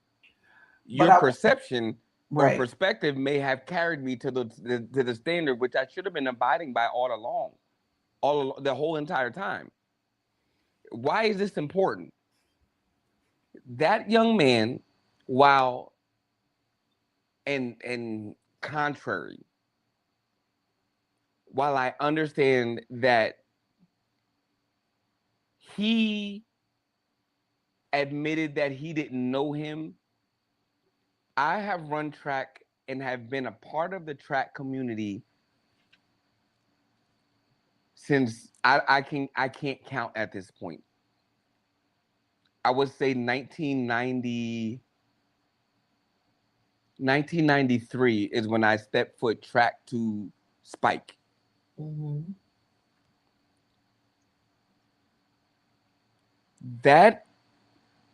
That's almost 37 years. I know so many names that have gone through the track community, good, bad, and indifferent, that know one another based on statistical measures in competition. So do you feel like this was more of a Nancy Kerrigan situation where he was trying to out the competition? Ask that again louder so the world can hear. Do you feel like this situation was more of a Nancy Kerrigan situation, Tanya Harding? And what I believe that shit, yeah. What I believe, yes. But we have not dealt with the matter of what led to it. Right. Ego, and that's right. And it's the ego, which is as we go further and further into life, right?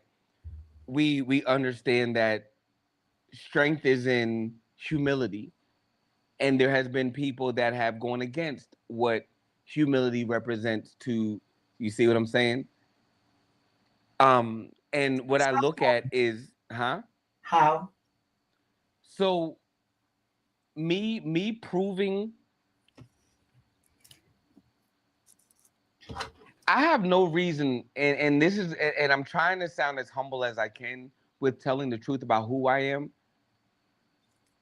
To say that I lived right now at 43 years old, that I lived 235 pounds, not even maxing because I'm able to rep it more than once. I'm able to run a 4.4 in the 40. Um, Likely under 11 in the 100-meter dash, likely under 22 in the 200-meter dash. I can outrun most high schoolers at 43 years old and knock out most people that are likely at least 30, 37 and under. In my little small frame, I'm 43, 5'8", 162 pounds when I eat 3 meals a day. To say that sounds egotistical. Yes, so funny. Right? However, if I foundationally tell you what I know and what I've applied and what I've introduced to make a discipline into the content of the character that I live today, is it egotistical? No. Then you have to deem it something different. What we decide to do is validated with how we feel. And how we feel is often erroneous or erroneous to what exactly is the fact. Look at the definition I just put on the screen, bro. Here's why I don't like the word, because we've been trained through this religion that was given to us to accept a lower stance. I'm never gonna. It's the whole. What do you rate? No. So here's to my point. Here's to my point. I can validate and prove all that I said. I'm not saying you right. Or I can show you how to become greater than I ever was.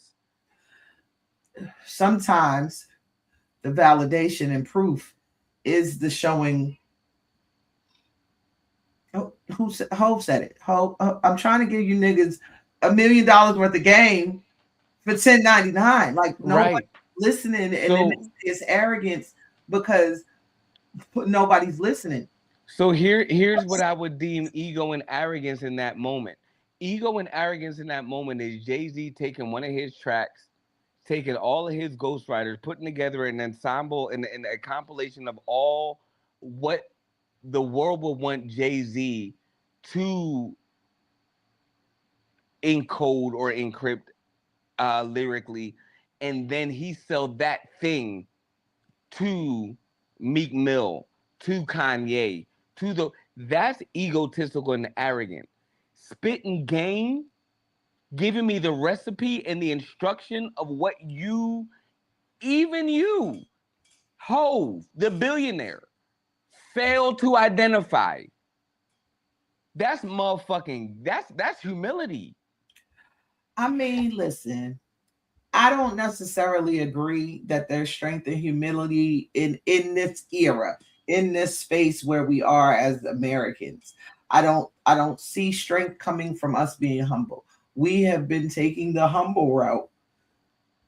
We've been voting and marching and protesting for 60 plus years at this point. That was the humble route. At what point do we stand in our strengths and say, I am strong because I can accept that the A, B, and C is my weakness?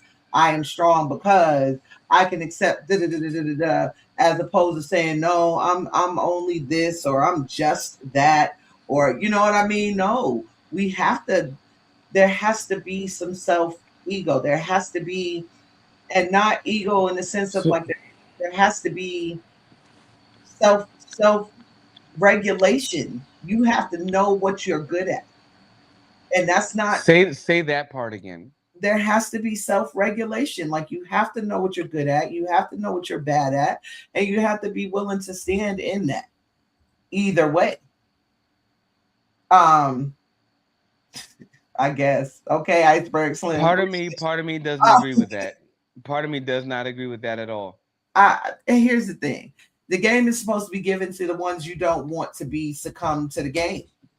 It can be sold otherwise, which I think is why he's making that comment in the sense of what you were saying about what Jay-Z does. It's supposed to be sold in certain specific areas. You know what I mean? I wanted to bring that video specifically to the forefront to understand 2026 strength. I saw so many of these videos on all of my timelines about this young man and mom, Carmelo and his mom, and what they're going through. Mm-hmm. I said earlier, there's strength in numbers, but the numbers have to be more, Significant yeah, it and has intentional. intentional. It cannot just be a grab for views. It cannot just be, y'all really got to be feeling this. That first video struck me like that's the anger I want to see from all of us. I am. Go ahead.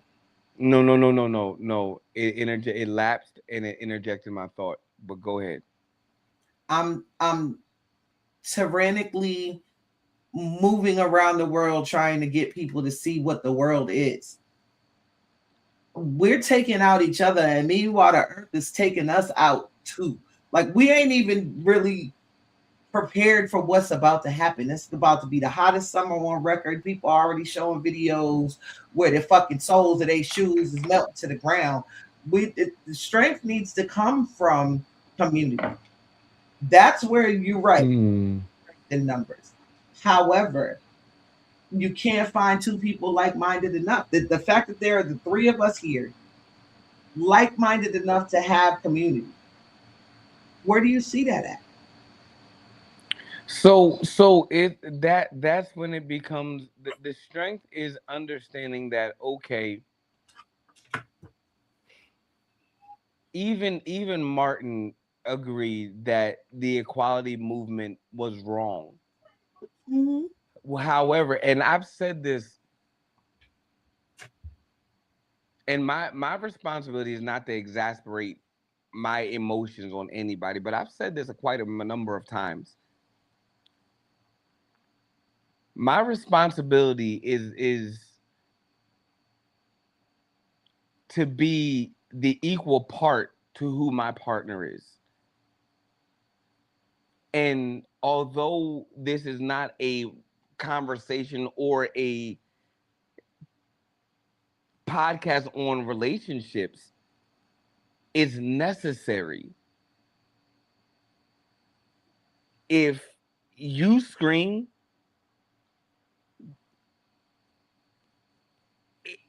it makes sense for at least a dozen black men to come to see about why you screamed.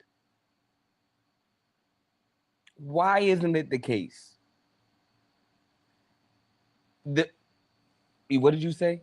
I said them same 12 black men gonna be pulling their No. phones out to videotape whatever the fuck is going on. So again, this comes to what you were saying.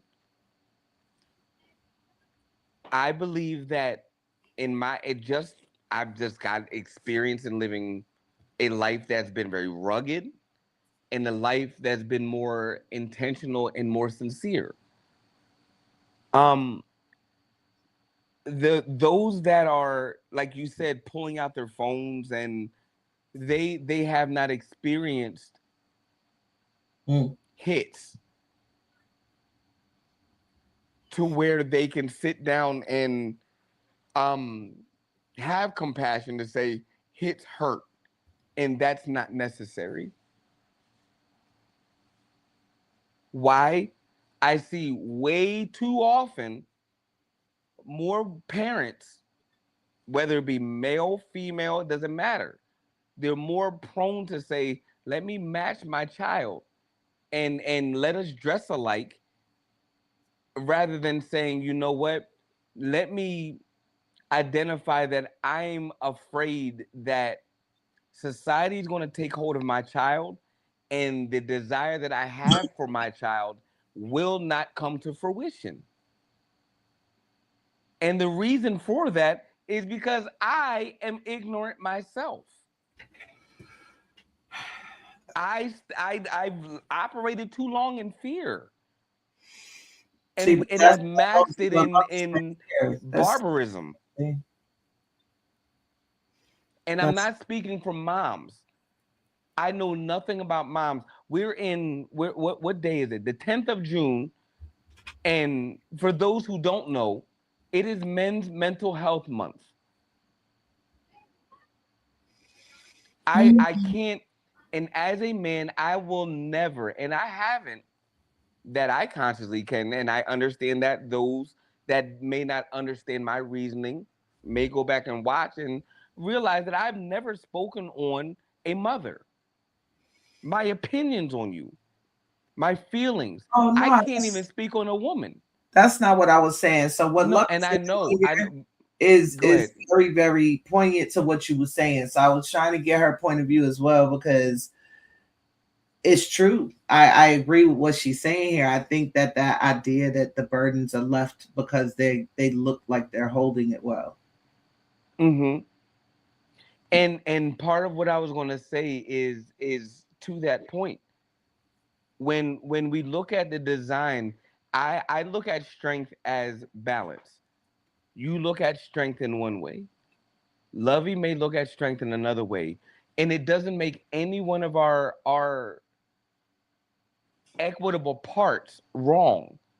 Right. However, the willingness to put them together to subscribe and design something is what we may, or maybe another triad may be afraid to build into something different. And it may not look like ours. Excuse my, I just got it, and I don't want to point at nobody, but it may not look like our design. Like the male that may be amongst two women may not have the patience that I have, or I may not have Fuck you the mean peace by that no wait. I may not What? have the peace that that man may have. Or guess what? Them two women may not have the fervor and the accountability and the understanding and the knowledge that y'all have. You see what I did there? Vice versa. Oh But man. the reality is we live in and we excuse it. And I look at comparison, I look at contrast, I look at unnecessarily in unintentional competition. I look at that all are masks of fear.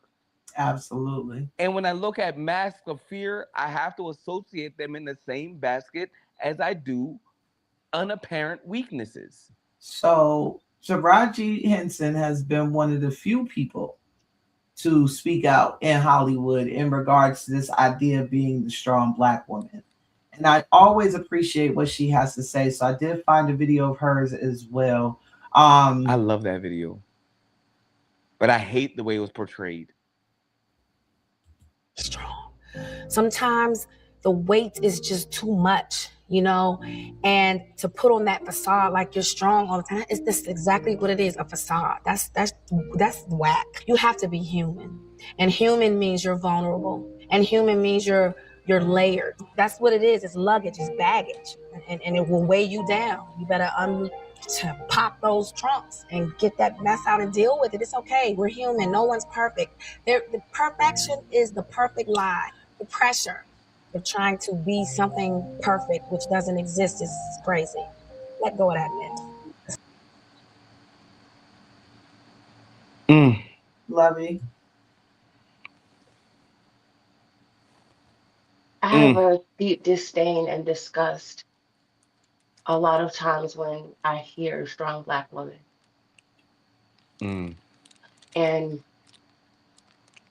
because it almost is synonymous with isolation, alienation, and pain. And we that's the person that we don't check on. That's the person mm, that we don't expect to break down, cry, or have a moment of, and even if they did have a moment of weakness, it's like, how dare you? You can't be this. What? I depend on you. And it feels like the weight. Every time someone says it, it's like, don't put more baggage on my back than I was already carrying. Because as it turns out, as a me, I'm already carrying a plethora of it already. And so the moment that you say it, what you're saying to me is, you're not expecting me to have a moment of anything, weakness, vulnerability, none of it. And even if I have it, you can't respect it. It can't be honored. I don't get the moment that someone who spends their day, night crying, complaining, having breakdowns and tantrums gets. That's princess treatment. That's the person you're like, no, leave her alone because, that's too much. What? But to me, it's going to be, I'm going to tell you my whole life story. I'm going to come and bring you my drama, my pain, my anguish. I'm going to lay it on your back, your chest. And I believe, because you're a strong Black woman, that you can take it, whether I can take it or not. You haven't even checked in to figure out anything about me, but I'm a strong Black woman, and that's what it gives. And so that's what is expected of me. And every time someone says it, I'm just deeply disgusted. There is some people that will say it, and when it comes from them, because I see them as a spiritually sound, a woman who is, she's putting in that, not just that work, but that love, that compassion, that fullness. I can take it from her. Yana comes up to me and says I'm a strong Black woman, I'm probably going to agree with her and be like, you know what? I can hear that from you. I can respect it. I can take it, and that feels good to me. But every time I'm hearing it outside of that, it's like I'm all set. No, that's not me. I have my own weaknesses. I have my own drama. I have my own things going on. Don't label me as that. I do have feelings. I do cry. I do find moments where I feel helpless, where I can't do it, where I can't figure out how I'm going to make it work, how I'm going to bring this dream or whatever it is to fruition. And sometimes maybe I have a few doubts. And I feel like, why can't I have that? It's because I've been labeled as a strong Black woman, and that seems like it's not allowed. And so every time someone says it, it's the first feeling is, miss Oof. me with that. I promise you. So let me ask you this. Unapologetically, Kristen, Mm, do you share that sentiment? yes. You didn't even give me a chance to even blow up your screen. Ain't nothing to blow up. Here's the thing.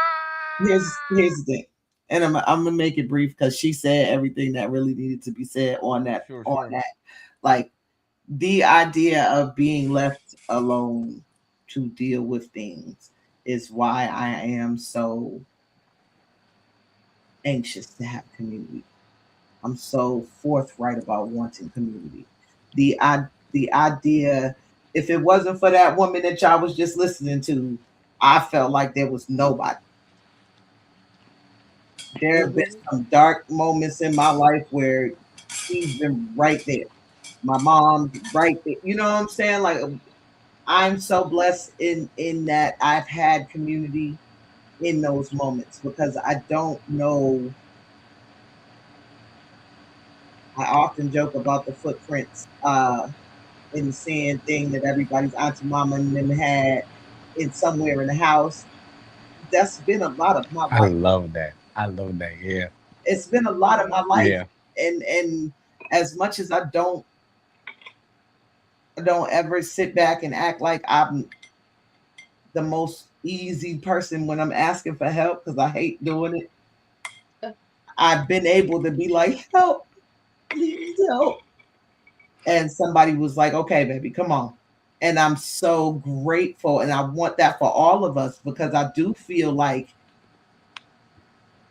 I was the epitome of what a 90s girl was in the sense of I was a teenager, 20s, early 20s, and I wanted to gangster boogie because I was a gangster bitch. And that's just was my lifestyle.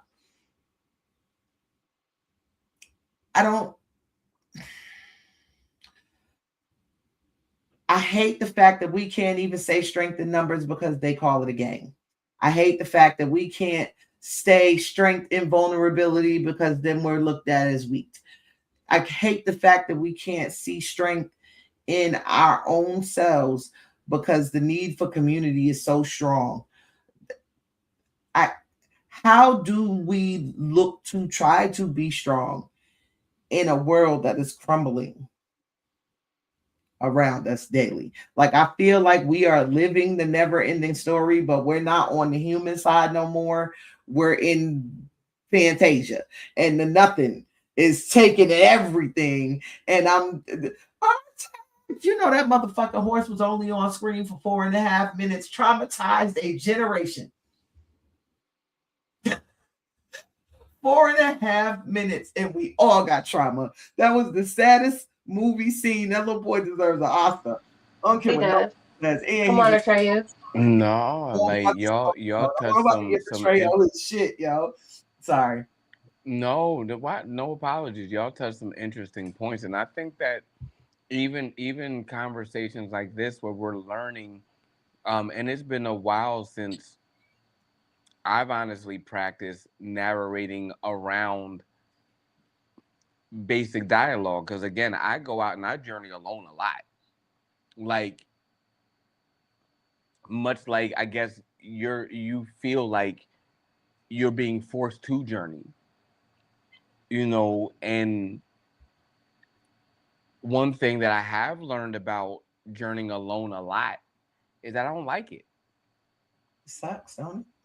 I don't like it. And um but we regardless built for it tough though. We built for it tough. And see, this is where it's well, and that's the beauty of it. And regardless of how for tough and what I have to prove about the for toughness that I have, I might want to say, you know what? It feels good to know that the leather seat to the left of the driver's seat is being occupied and the back seat is being occupied. And regardless of my natured response of how my overstimulation is, because again, that's a whole nother world that we're never taught how to even recognize and reason with. That's a whole fear in and of itself. right. The reality is, day after day, I'm consistent with making sure your ass is in the car. It, I don't give a damn if I'm tired. I'm more afraid of you being tired and not telling me than I am of me managing the road on a fatigue notion.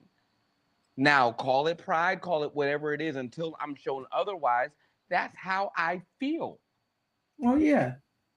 Now, much like women that I've learned, there's I'm always going to go back to it.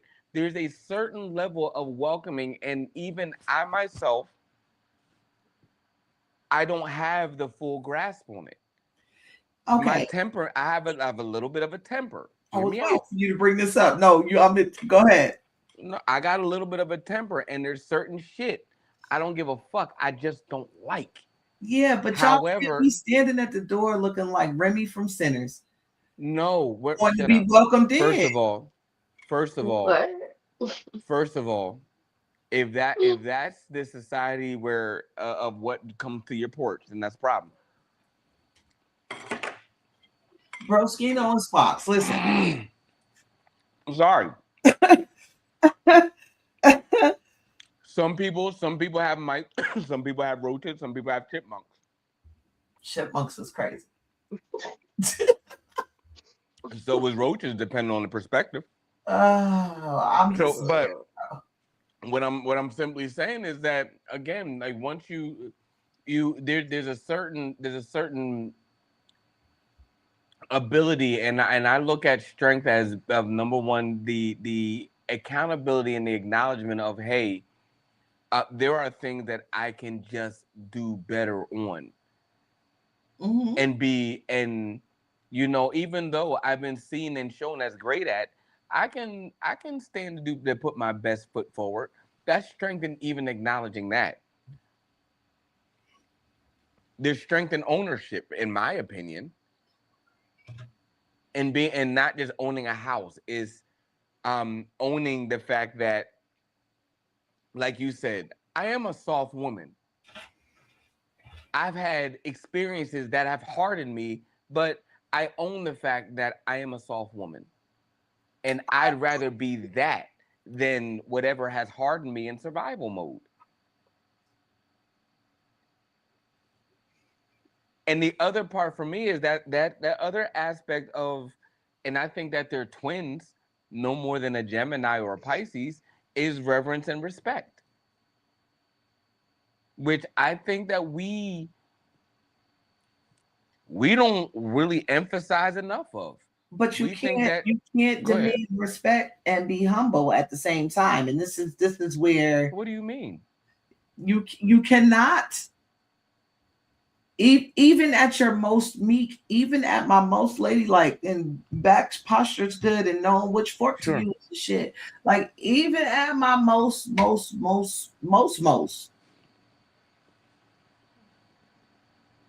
I'm still only gonna be what I am. What do you mean by that? I cannot approach a thing in a humble form and still expect respect. Because like I said, the definition of Mm. humble is thinking you have a lower importance. Hmm. If you have a lower importance, then you don't get respect. So here's, I guess I understand where you're coming from, or I guess I could see the perspective, right? But my children, um, I guess the different nature that I've taken on them is that um, when they have something to say, it's not always the way my way is. There was a time in my life where I thought that that was important, and maybe it was in certain areas. In most cases, I can acknowledge that it wasn't that important. I could have stood for a lot more grace than I've given wrath. Um, what I do know is that I look at my children when they're in an adverse situation, they're looking to me like I'm the person that's supposed to know. And I'm looking to them like the fuck is going on so that I can understand. Like I could go ahead and say, well, fuck it, you was in their business and you shouldn't have been in their business. So whatever you got plainly. So you got to deal with it generally. Or I could be like, well, what the fuck is going on? Because yes, I do feel, but they don't deserve to be engulfed in how I feel. I need to understand. So I got to take off how I feel and I got to subject myself to listen to a 13-year-old or a fucking 11-year-old girl talk about that shit. And then you got to decipher what the hell is going on. And maybe it's nothing, they might have just needed an ear. Oh, William, you're a grown up. But there's strength in that. Like you said, like Lovey has said, that's strength. You And that the humility is that you know what the hell is going on because no. you've been an 11-year-old And again, and again, 4 times over. I hate going back and forth. But Mm-hmm. no, that's not humility. That is you understanding that you are the most important element of this conversation and then training yourself to try to understand your children better. That's Well, important. that there, and again, and that's the aspect where we disagree. And I'm not disagreeing with your perspective. What I am disagreeing is the ideas as it levies against foundational principle. And once that man is right there, there's 7 of them. And unless you have another subject or another void to fill for what was that 1 of the 7, then I'm willing to hear that, but I can't call humbleness a antagonist when it's been so beneficial in my life. Mm. Lack thereof has caused a lot of loss in my life. So because you thought you were the most important, you feel like you received loss for that. I became very ignorant, and instead of innocently naive, I was very egotistically naive. Lovey, what do you mean by what you wrote here? I feel like to both of your points, two things can be true. Mm-hmm. People in all over the place are so celebrated whenever they're great at something and they're not big-headed about it, right? Because the reality is the moment that we are like, I know that's right. You better support that because I'm all that and then some. It's, oh my God, you're so arrogant. You're so nasty. Like, why you have such a nasty disposition? Like, what's that about? So, in order to really be successful, right, you gotta show up like a wolf in sheep's clothing. Like, oh yeah, thank you so much. I Right. appreciate that. And on the inside, you like, you damn right. I don't put down work. I don't put down blood, sweat, tears, and you name it. You And could get that when there's no repercussion to it. But the fact of the matter is, as soon as you open your mouth, that repercussion's coming. That sounds so much like DID to me and though. I and I can't. think, It's true though. but It's like, to the other part of my what I was going to say, and I recognize what you were saying, Kristen, and Lovey eloquently put, which was my point throughout all of the lowering of and the division of my behavior, my experiences, what I know, how I feel, all those things. I lesser myself as dad to them, and I become William, and I'm understanding them as William to my daughter Leia, or when Yana has her issues, I'm like, all right, I'm trying to understand as a 19-year-old. I'm 43. I had my 19-year-old experiences 2 times, but I'm trying to understand your experiences so I can help. I'm not trying to fix your situation. I'm trying to help. And will it take in my area, even as my children, them being able to articulate, hey, dad, that wasn't the best way you could have helped me in that situation. But Mhm. guess what? Even as introducing them to me as William, as the dad that they thought knew everything and had the S on their chest, and then they find out that dad don't know as much as they thought, they still don't call me William. They call me dad. I mean, because they respect what you've done so far. Exactly. But that doesn't have And anything to do with being humble. That was my only no, point. no. You gotta stand on the why they respect you. You know, Well, because there are is very children who clear. call their parents by their government with no Right. problem. And With there are a lot of parents that beat that into their children. And that is a lot of society that we're taught. Yeah. So from that, do want to go ahead and get this last video in.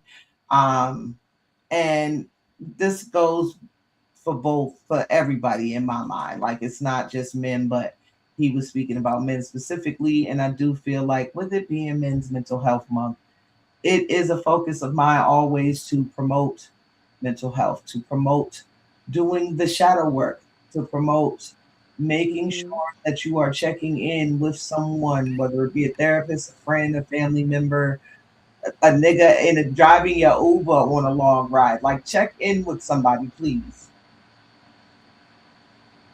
Are those who've been broken by life and have pulled through, have come out the other end. Why? Because they've been forced by circumstances to drop the illusion of their strength and power. They've known that they couldn't keep that going. They've hit rock bottom and they've had to reach out and say, I can't cope. I am in infantile position. Help me. Men become rather glorious when that's happened. That was so what William was just talking about and Lovey was just talking about. Like it does sometimes take a lot of war to be peaceful. And for those of us who found our journey that route, strength doesn't always look like what society tells us it does. We've got 3 different people with 3 different journeys sitting here, and none of us gave the same answer for what we believe strength is. And neither one of us were wrong either. That's the wild part. Our experiences have shown us that we're not wrong. Because it's an individual strength is an individual journey. Yeah. And that to me is the most important marker, is like whether I agree or whether I disagree, or whether I disagree with what your stance is, I cannot disagree with your experiences. Right. that have shaped you to become the person that I see now. And I think I said this back in season 1. A lot of people love the brand, but they don't like the ingredients. Everybody Once wanted you cake.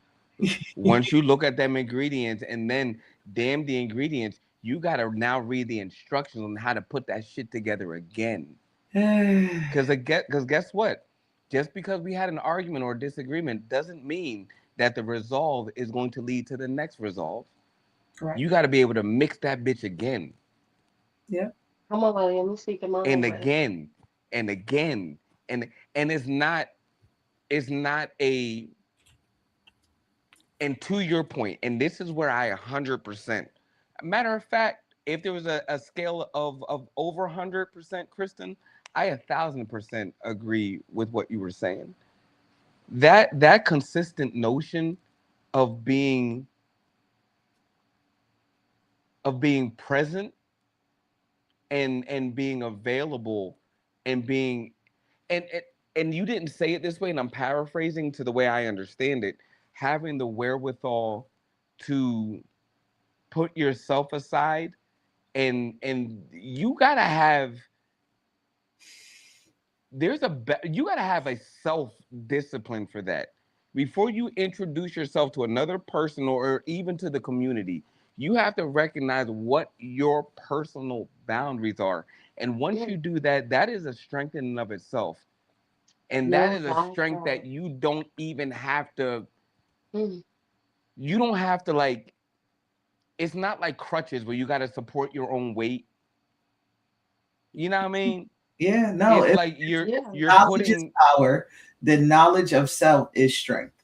and what is the knowledge is the part that we, although I will reconcile this with Kristen. We disagree on a lot of things, but foundational is one thing we don't disagree on.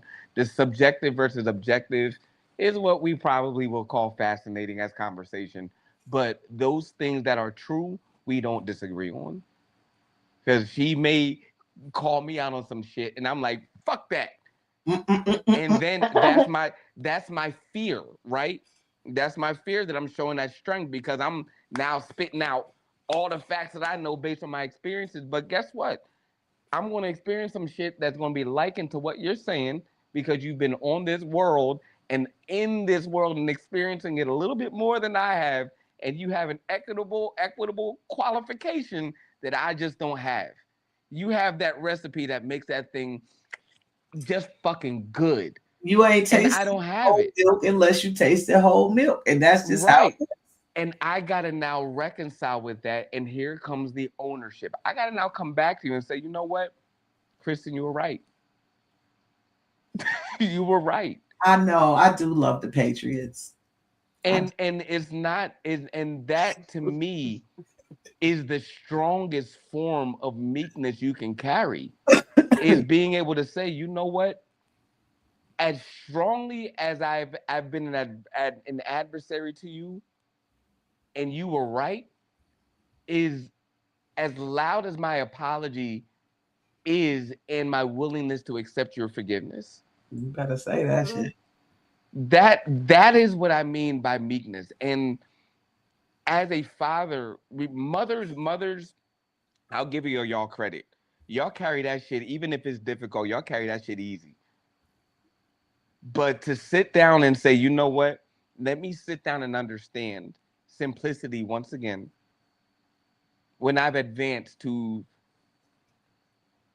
pedigreed ass level, it takes a certain fruition and a certain fervor and a certain reverence to self and a certain respect and a certain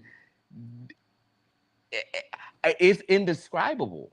And Yeah. it's meek to sit down and know that your twins are hurting, and knowing that you know why they're hurting, and for you to kiss their boo-boos is humility. It sucks.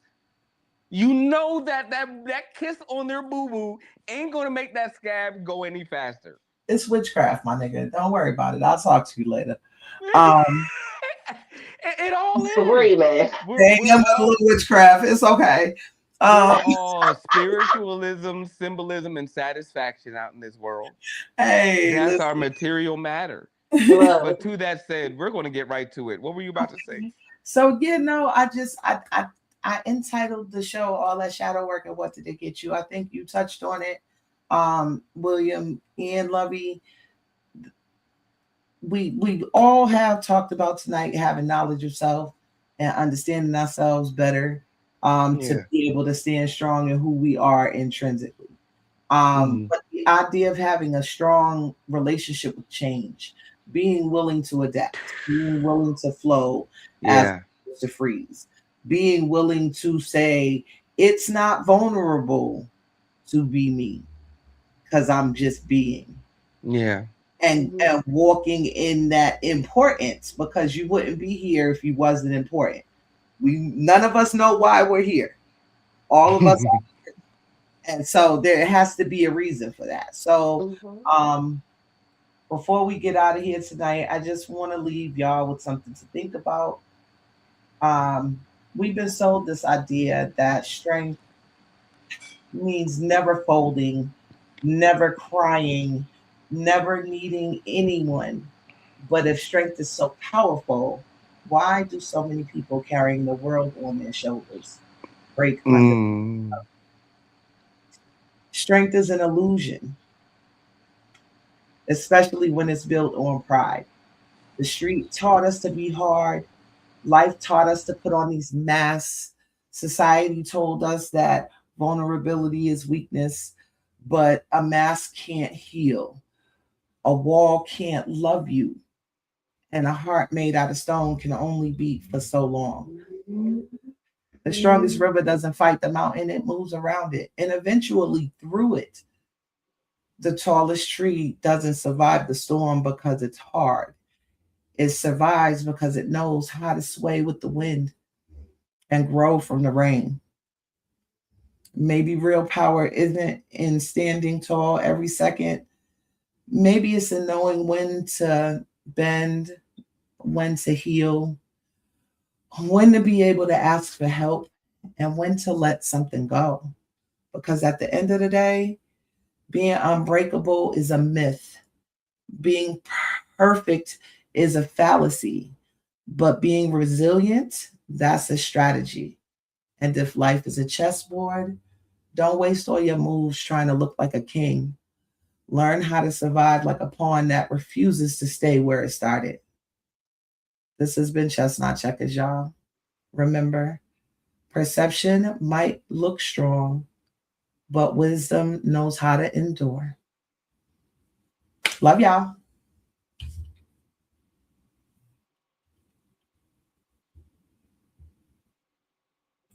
First of all, I'm out here sound like a grumpy, ornery asshole man. You're not gonna leave on that note. Oh God, okay. You're not gonna leave on no bodywism type shit. Like, yo, man, hey, can I give you your props when you need them? Thank you. Hey, man. Hey, yo, black ass. Yo, man. What? I didn't know how to say it. I didn't know how to say. Forgive me. No, I didn't know it's how to fine. say. This motherfucking lady, wasn't she on the roof? I don't know how to say it. How you say it? You spoke. Spoken word? Ashe? What do you say? Oh. That was my favorite. That might have been my favorite one. That might have. I was like, ooh. Well, thanks, y'all. I appreciate it. That was delicious. Me and Lovey was like, Right?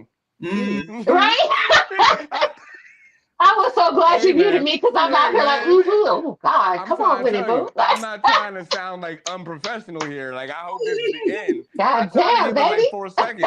I was like, sheesh. I'll be trying to throw a little something. I'll forgive a motherfucker if they gave me one of them. Well, hello.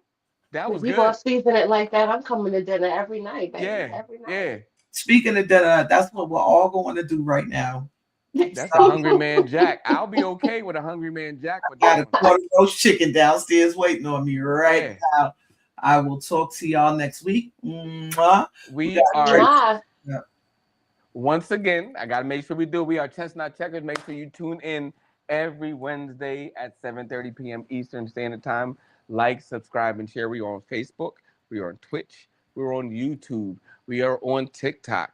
We are also on Instagram for our highlights and reels. Make sure you tune in every Wednesday at 7:30, and make sure you come on and tune in. We can talk to you. We can share. We can share your story, share your business, share whatever it is that you're doing. We like to talk to you too. So make sure you like and subscribe and share. Tune in every Wednesday at 7:30 p.m. Eastern Standard Time.